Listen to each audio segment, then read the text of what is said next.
다 함께 사도신경 하심으로 우리의 신앙을 고백하시겠습니다. 전능하사 천지를 만드신 하나님 아버지를 내가 믿사오며 그 외아들 우리 주 예수 그리스도를 믿사오니 이는 성령으로 잉태하사 동정녀 마리아에게 나시고 본디오 빌라도에게 고난을 받사 십자가에 못 박혀 죽으시고 장사한 지 사흘 만에 죽은 자 가운데서 다시 살아나시며 하늘에 오르사 전능하신 하나님 우편에 앉아 계시다가 저리로서 산 자와 죽은 자를 심판하러 오시리라. 성령을 믿사오며 거룩한 공예와 성도가 서로 교통하는 것과 죄를 사하여 주시는 것과 몸이 다시 사는 것과 영원히 사는 것을 믿사옵나이다. 아멘. 함께 찬송가 384장 함께 찬양하시겠습니다.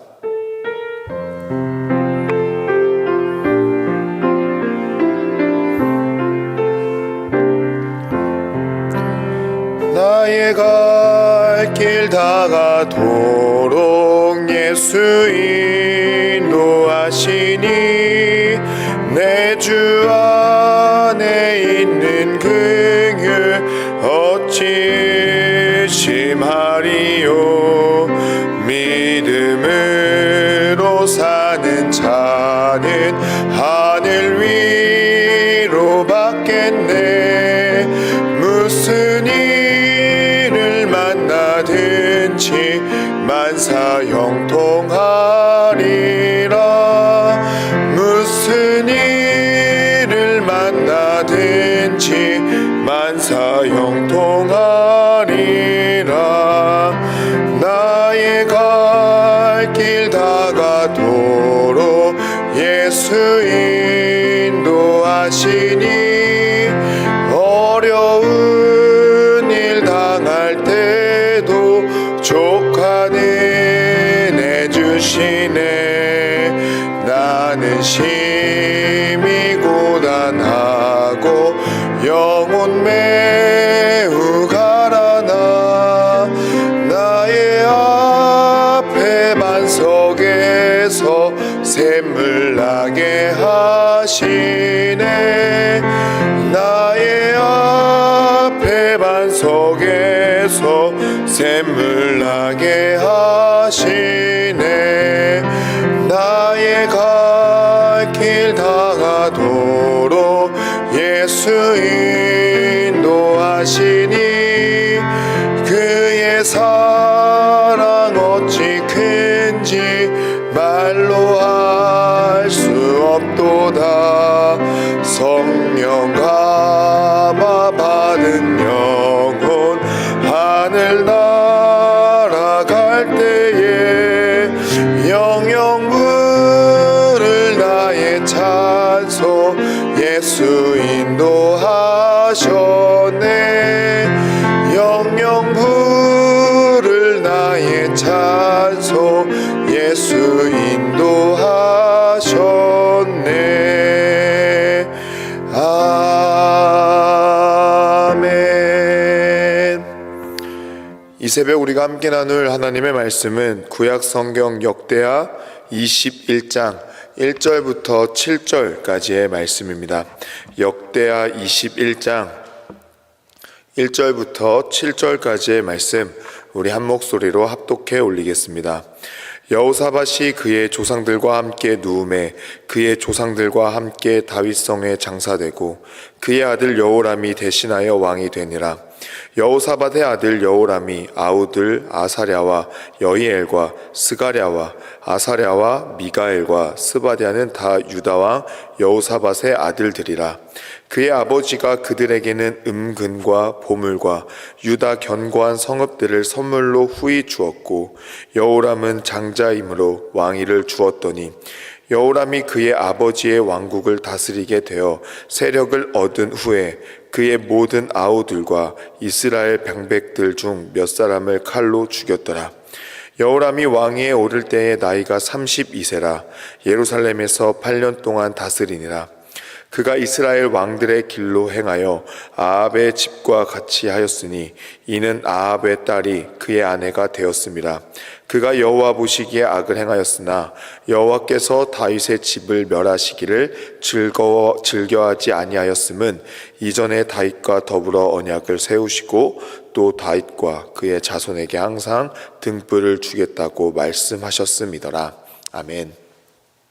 이 새벽 우리는 금묵자흑이라는 제목으로 함께 하나님의 말씀 함께 나누도록 하겠습니다.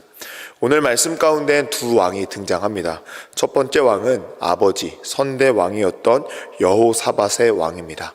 여호사밧은 우리가 지난 시간 어제도 함께 나누었듯이 하나님이 보시기에 하나님을 높이며 하나님의 말씀을 가르치며 하나님의 뜻대로 전쟁하며 하나님을 찬양했던 그러한 왕이었습니다. 그리고 그는 이러한 행적을 기록하고 있습니다. 하나님 앞에 의로운 왕이었다, 정직한 왕이었다라고 이야기합니다. 그러나 그의 인생길 가운데, 그의 왕으로서의 행적 가운데 두 가지의 크나큰 오점을 남기게 됩니다. 첫 번째 오점은 오늘 본문 말씀 6절에 기록되어 있는 말씀입니다. 그가 이스라엘 왕들의 길로 행하여 아합의 집과 같이 하였으니 이는 아합의 딸이 그의 아내가 되었습니다. 그가 여호와 보시기에 악을 행하였으나. 그는 이스라엘의 왕으로 살아가였지만 하나님이 보시기에 하나님의 길 가운데 행했던 정직한 왕이었지만 그의 오점 첫 번째는 바로 아합의 길을 같이 걸었다라는 겁니다. 아합은 유다의 왕이 아닌 북이스라엘의 왕이었습니다. 북이스라엘 왕으로서 아합 왕은 여호와 보시기에 참으로 악한 일을 많이 했던 왕이었습니다. 오늘 말씀 가운데 나오는 이 여호사밧 왕은 하나님의 보시기에 정직하였지만 그의 인생길 가운데 여호사밧의 길 가운데 오점 중에 첫 번째인 바로 아합의 길과 같이 하였고 아합의 딸과 결혼했다라는 내용이 기록되어 있습니다. 두 번째 오점은 바로 역대하 20장 33절에 기록되어 있습니다. 산단만은 철거하지 아니하였으므로 백성이 여전히 마음을 정하여 그들의 조상들의 하나님께로 돌아오지 아니하였더라. 아멘. 여호사밧의 두 번째 오점은 바로 산당을 철거하지 아니하였다라는 겁니다. 그 당시에 산당은 무엇이었냐? 바로 이방신들을 섬기던 그러한 제단이었습니다. 여호사밧은 어떠한 이유였는지 정확히 성경에는 기록하고 있지 아니하지만 아합의 길을 따랐고 아합의 딸을 아내로 맞이하였으며 그리고 남유다의 곳곳에 있었던 산당들을 그대로 남겨두었다라는 겁니다. 여호사밧에게도 아마 그만한 이유가 있었을 것이다라고 우리는 추측해 볼 수 있습니다. 전쟁에 능했던 아합과 전쟁을 하기엔 수많은 피해가 있었을 것이다라고 여겼던 그였는지 아합과의 관계를 위해 그의 딸과 결혼하는 선택을 하게 되었죠. 백성들을 지킨다라는 명분 가운데 하나님의 나라와 하나님과 상관없는 전쟁을 피한다라는 대의를 가지고 그는 어쩌면 아합과의 화친의 전략을 맺었을지 모르겠습니다. 그리고 아합의 딸을 자신의 아내로 맞이하여 아합이 건재하던 북이스라엘을 다스리던 그 시기에는 자신이 다스리던 남유다와의 전쟁은 멈췄다라는 평화의 기쁜 소식을 백성들에게 선포했을지 모르겠습니다. 그리고 산당 역시 그는 파괴하지 않았습니다. 이 역시 그의 그럴싸한 이유들이 있었을 것입니다. 산당은 그 당시 이방신들을 숭배했던 공간입니다. 하지만 거기서 멈추는 것이 아니라 많은 이방인들 그리고 많은 유대인들은 그 산당에서 하나님을 예배하기도 하였다라고 많은 신학자들은 이야기합니다. 그가 산당을 전부 부수지 않았던 이유는 백성들의 원한을 사지 않으려는 그러한 평화 정책 가운데 하나였을 수도 있습니다. 이러한 두 가지 이유 때문에 이 여호사밧 왕은 아합 왕의 길을 따르며 그의 딸을 아내로 맞이하였고 그리고 산당을 다 파괴하지 아니하였던 것입니다. 그렇게 그는 여호와 보시기에 정직하게 행하였으나 두 가지의 오점을 남기게 됩니다. 그리고 그 오점의 결정체가 바로 오늘 등장하는 여호람 왕입니다. 오늘 말씀의 첫 1절은 이렇게 기록되고 있습니다. 우리 다 한번 함께 말씀을 읽어보도록 하겠습니다. 여호사밧이 그의 조상들과 함께 누움에 그의 조상들과 함께 다윗 성전에 장사되고 그의 아들 여호람이 대신하여 왕이 되니라. 아멘. 1절 말씀을 왕이 계승적인 관점에서 보면 전혀 이상할 게 없습니다. 여호사밧은 나이가 들어 죽게 되었고 그의 아들 가운데 장자였던 여호람이 대신하여 왕이 되는 순서입니다. 어떤 것도 어색하지 않고 이상하지 않습니다. 오히려 그 질서 가운데 잘 왕위가 계승되는 것처럼 보입니다. 그러나 이 이스라엘의 왕이 하는 일이 무엇인지에 대해서 우리가 언약적인 관점에서 살펴본다면 이 왕위 계승에 대한 것은 굉장히 크나큰 악행을 저지를 왕이 등재했다라는 것을 우리는 알 수 있습니다. 이스라엘의 왕은 어떤 왕입니까? 단지 이스라엘 백성들에게 승리를 가져다 줄 왕이 아닙니다. 단지 이스라엘에게 부국강병의 나라를 가져다 줄 왕이 아닙니다. 이스라엘 왕의 가장 큰 덕목이자 자격은 하나님이 세우신 왕이 되어야 한다는 것입니다. 그런데 오늘 말씀 가운데는 대신하여 왕이 되었다라고 기록하고 있습니다. 이제 여호사밧이 이스라엘을 다스렸던 것처럼 여호람이 그 하나님의 나라 남유다를 통치하기에 이르렀다라는 겁니다. 여호사밧은 완전하진 않았지만 여호사밧은 온전하진 않았지만 하나님의 보시기에 정직한 길로 그 길을 그리고 남유다를 다스리려고 애쓰던 왕이었습니다. 그런데 어떠합니까? 여호람은 그런 왕이 아닙니다. 여호사밧이 남긴 두 가지의 오점의 결정체가 바로 여호람이었기 때문입니다. 그 결정체의 내용이 어떻게 흘러가는지 오늘 본문 말씀을 통하여 우리 함께 자세히 나눠보려고 합니다. 여호람은 왕에 등극하고 나서 가장 먼저 한 일이 있습니다. 바로 세력을 정리한 일이었습니다. 여호람은 자신에게 세력이 생기자 자기가 왕으로 등극하자 이제 자신의 왕위와 자신의 통치에 방해가 되는 수많은 것들을 정리해 나가기 시작합니다. 그것은 바로 수많은 아우들이었고 이스라엘 북병에 온 사람들이었습니다. 여호람은 이러한 일을 악행을 서슴없이 거하게 됩니다. 왜 이러한 일을 거했을까요? 오늘이 함께 읽진 않았지만 오늘 본문 말씀이 포함하고 있는 13절의 내용입니다. 13절의 내용은 엘리야가 여호람을 꾸짖는 편지의 내용입니다. 이렇게 쓰여 있습니다. 오직 이스라엘 왕들의 길로 행하여 유다와 예루살렘 주민들이 음행하게 하기를 아합의 집이 음행하듯 하며 또 내 아비 집에서 너보다 착한 아우들을 죽였으니. 엘리야는 여호람의 그러한 통치에 대해서 경고의 메시지를 전하고 있는 것입니다. 음행의 길, 그리고 이스라엘의 왕들이 하였듯 우상을 섬기는 일을 여호람도 서슴없이 범행하고 있다는 것입니다. 아까 말씀드렸다시피 이제 여호람은 여호사밧을 대신하여 남유다를 통치하는 왕이 되었습니다. 이스라엘의 왕은 언약적인 관점으로 하나님의 뜻을 이루어드리고 하나님의 율법과 하나님의 말씀 가운데 좌로나 우로나 치우치지 아니하고 하나님의 뜻 가운데로 살아가야 하는 그러한 언약 백성입니다. 하나님과의 그 언약 관계가 바로 설 때 비로소 이스라엘 백성들은 이제 그들의 정체성에 맞게 이스라엘의 이름에 맞게 살아갈 수 있는 백성들입니다. 그런데 여호람은 어떠합니까? 그의 세력은 하나님으로부터 오지 아니하였습니다. 그의 세력은 하나님 앞에 무릎 꿇으며 여호와의 말씀 가운데 통곡하며 세워진 세력이 아니었다라는 겁니다. 여호람의 세력은 칼로서, 피로서, 이방 정치 세력으로서 완성된 세력이었습니다. 그리하여 그 세력을 가지고 이 여호람은 자신의 형제들을 무고한 피를 흘리게끔 하였습니다. 오늘 엘리야가 말한 이 아우들은 착한 아우들이었다라고 기록합니다. 하나님의 사람이었던 엘리야는 단지 성품적으로, 도덕적으로, 인격적으로 착하였다라고 칭찬하고 있는 것이 아닙니다. 엘리야가 볼 때 그들은 여호사밧이 걸었던 하나님 앞에 정직한 길을 걷던 동생들이었고 그러한 하나님의 백성들이었습니다. 그런 그들을 오늘 여호람은 자신의 힘으로 얻은 권력을 가지고 자신이 힘으로 얻은 이 권력을 지키기 위해 칼을 뽑아들고 죄 없고 흠없는 정직하고 착한 아우들을 모두 죽였다라는 게 오늘 말씀입니다.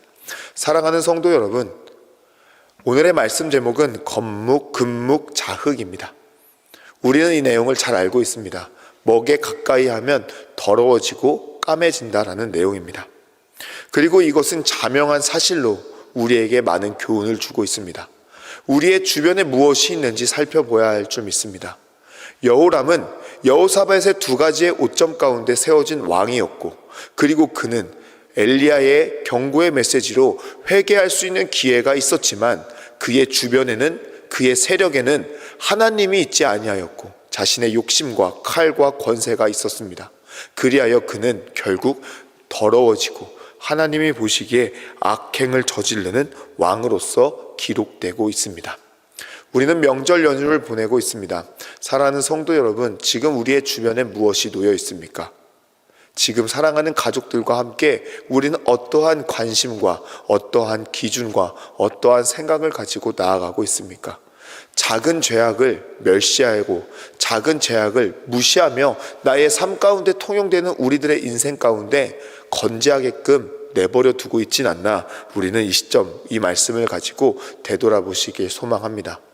가을 바람이 선선하게 불어오는 추석의 연휴, 하나님의 은혜 가운데 우리는 많은 것을 누리고 살아가지만 내가 자칫 남겨두었던 작은 죄악들이 여호와가 보시기에 나의 인생은 잘하였다 칭찬할 만한 인생을 살아가고 있지만, 나의 작은 인생의 신앙적 오점 때문에 나의 사랑하는 자녀들이, 나의 사랑하는 가정이, 나의 사랑하는 친지들이, 또 우리의 이웃과 교회가 더러워지거나 여호와 보시기에 악행이 일어나는 교회가 되지 않게 우리는 경계하며 이 작은 죄 역시 멀리해야 될 줄 믿습니다. 하나님께서는 이러한 여호람의 왕의 그러한 행적을 가지고 다윗의 의로움을 다시 한번 드러내고 계십니다. 여호와 보시기에 이렇게 악을 행하였던 그의 가문과 그의 인생길 가운데 여호와께서는 다윗의 집을 멸시하기를 즐거워하지 아니하였다라고 기록하고 있습니다. 사랑하는 성도 여러분, 우리는 이러한 다윗의 길을 걸어가는 거룩한 백성들이 되어야 할 줄 믿습니다. 다윗의 길로 걸어갈 때, 우리는 그럴 때 하나님 앞에 의로운 그러한 옷 입은 거룩한 백성의 모습을 유지할 수 있게 될 것입니다. 다윗의 인생 역시 모든 것에 옳진 않았습니다. 모든 순간이 의롭지는 않았습니다. 그 역시 하나님 앞에 인구를 세는 자신의 나라인 것 마냥 하는 범죄를 범하였고, 우리가 모두가 알고 있듯이 밧세바를 범하는 일도 범하였습니다. 그랬던 인생길 가운데 하나님은 오늘 그의 인생을 칭찬하시는 이유는 무엇이겠습니까?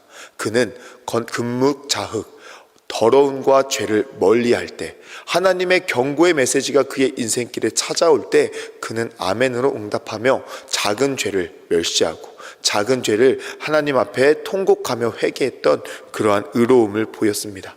하지만 여호람은 어떠합니까? 오늘 그의 인생길 가운데 찾아온 엘리야의 회개의 메시지를 그는 거들떠보지 않고 멀리하였습니다. 그리하여 이스라엘 백성들 가운데 그의 아우들과 함께 이스라엘에서 온 그들을 무참히 죽이는, 하나님의 말씀을 끊어버리는 그러한 참혹한 결과를 맞이하게 되었습니다. 오늘 말씀 가운데 우리에게 주는 또 다른 한 가지 교훈이 있다면 우리는 하나님의 말씀의 대를 끊지 말아야 한다는 겁니다. 여호람 이후에 등장하는 수많은 왕들은 다시금 하나님 앞에 큰 죄를 범하게 됩니다. 그 시작이 바로 여호람이고, 그 시작이 바로 아합 왕의 가문의 딸과 결혼했고 산당을 제하지 못했던 여호사밧의 작다면 작은 두 가지의 오점 때문에 이러한 치욕스러운 결과를 맞이하게 되었습니다. 사랑하는 성도 여러분, 우리는 살아가면서 이 작은 악 때문에 우리의 믿음의 대가 끊어지지 않도록 유념하며 하나님의 말씀 가운데 그 길을 걸어가는 거룩한 성도가 되어야 할 줄 믿습니다. 우리는 먹에 가까이 하면 더러워집니다. 하지만 하나님의 말씀에 가까이 하면 우리는 의로워질 수 있습니다. 이것이 은혜이고 이것이 복음인 줄 믿습니다. 우리가 추석 연휴를 가족들과 함께 평온하고 따뜻하게 보내면서 우리가 십자가 가운데 더욱 나아가며 하나님이 주시는 평온함을 누리며 하나님과 함께 나아가는 거룩한 고촌 성도들 되시길 축복합니다. 기도하시겠습니다. 살아계신 하나님 감사합니다. 오늘 여호사밧과 여호람의 왕의 행적을 통해 하나님께서 그 백성들을 어떻게 치리하시는지 배웠습니다. 이스라엘 백성들은 하나님이 세우신 백성들이었습니다. 그러나 여호람은 자신의 권력으로 그것을 다스리다 하나님 앞에 처참한 최후를 맞이한 왕이 되었습니다. 하지만 하나님, 우리들의 인생길을 되돌아볼 때 나의 삶 가운데 작은 타협하고 있던 그 죄들로 인해 나의 삶도 어느덧 더러워지고 나의 삶도 어느덧 하나님으로부터 멀어져 있지 않나 되돌아보는 오늘 하루가 되게 하여 주시옵소서. 그리고 나의 그러한 작은 죄 때문에, 나의 작은 오점 때문에 믿음의 대가 끊어지지 않도록 늘 깨어서 주님 앞에 머무는, 주님의 의로움을 덧입는 거룩한 성도들 되게 하여 주시옵소서. 감사드리며 살아계신 예수님의 이름으로 기도드립니다. 아멘. 하늘에 계신 우리 아버지여, 이름이 거룩히 여김을 받으시오며 나라가 임하시오며 뜻이 하늘에서 이루어진 것 같이 땅에서도 이루어지이다. 오늘 우리에게 일용할 양식을 주시옵고 우리가 우리에게 죄지은 자를 사하여 준 것 같이 우리 죄를 사하여 주시옵고 우리를 시험에 들게 하지 마시옵고 다만 악에서 구하시옵소서. 나라와 권세와 영광이 아버지께 영원히 있사옵나이다. 아멘.